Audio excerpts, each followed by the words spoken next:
A la hora de manejar el estado en una aplicación de React, tenemos múltiples opciones en función de la situación.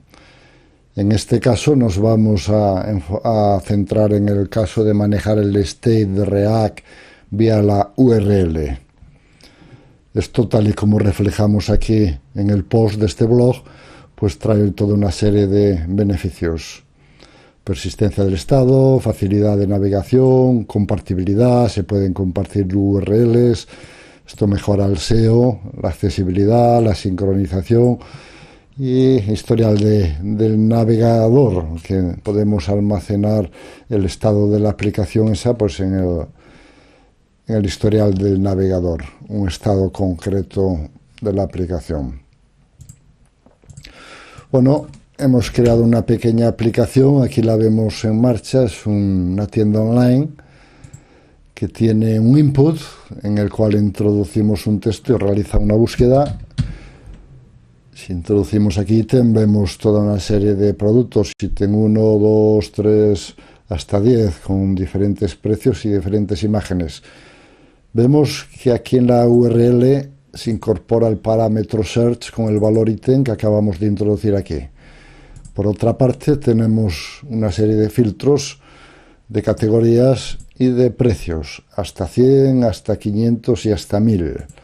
Si en este filtro seleccionamos Electronics, vemos en la URL que se añade el parámetro category con el valor Electronics, y esto tiene sus resultados aquí en la pantalla, viendo que solo vemos aquellos ítems, aquellos productos de la categoría Electronics, con varios precios, 100, 400, 700, 1000. Si vamos a 500, pues vemos que se ven solo estos productos hasta el valor 400. Y aquí en la URL vemos el más price, que tiene el valor que se acaba de seleccionar en el filtro. Entonces, a través de la URL estamos manejando el state de la aplicación en este componente y con ello filtrando toda la información. Si queremos compartir el estado de la aplicación con otra persona, con otro navegador, es tan sencillo como copiar la URL y pegarla aquí. Entonces en el otro navegador vemos exactamente el state que está en este punto de la aplicación. Bueno, para ver el código de esta aplicación, vemos que contamos con un componente app, el cual hace uso de un hook useProductFilters, el cual nos proporciona tres elementos: search, que correspondería con el texto buscado en el input; el categoría corresponde con el filtro de las categorías; y más price, que corresponde con el filtro del más price. Esto haciendo uso de una petición, de una query. A esta petición fetchProduct se le pasa todos estos valores que nos proporciona el hook, y en base a ello pues se va a renderizar esos valores en la aplicación.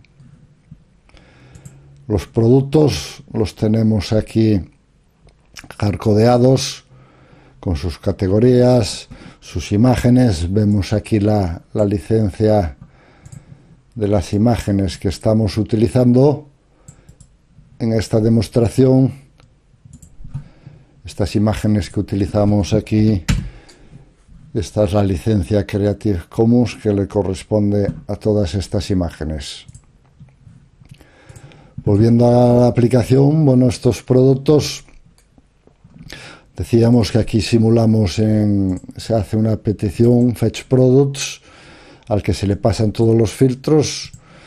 Este recibe, aquí simulamos una llamada a una API, hacemos un timeout con un retardo de 1 segundo, y aquí en función de los filtros recibidos filtramos la información, que es lo que se va a ver renderizado en pantalla.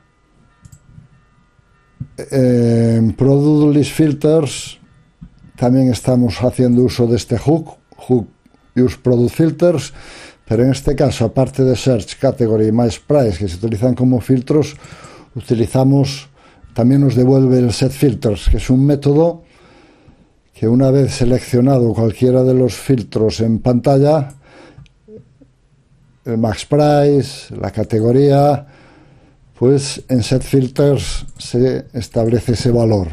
Si nos vamos al hook, aquí estábamos haciendo uso de Use Search Params, que pertenece a React Router DOM.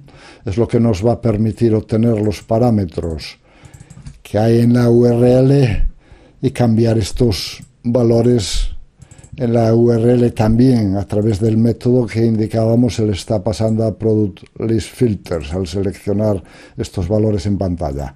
Y aquí está el núcleo del manejo del estado de la aplicación de React a través de la URL con Use Search Params. Aquí accedemos a los parámetros que están en la URL y al mismo tiempo los modificamos. Y en base a todo aquello que habíamos visto hasta ahora, pues bueno, esta información es devuelta a los componentes que utilizan este hook para modificar los filtros o para realizar las llamadas a la API y mostrarlos en pantalla.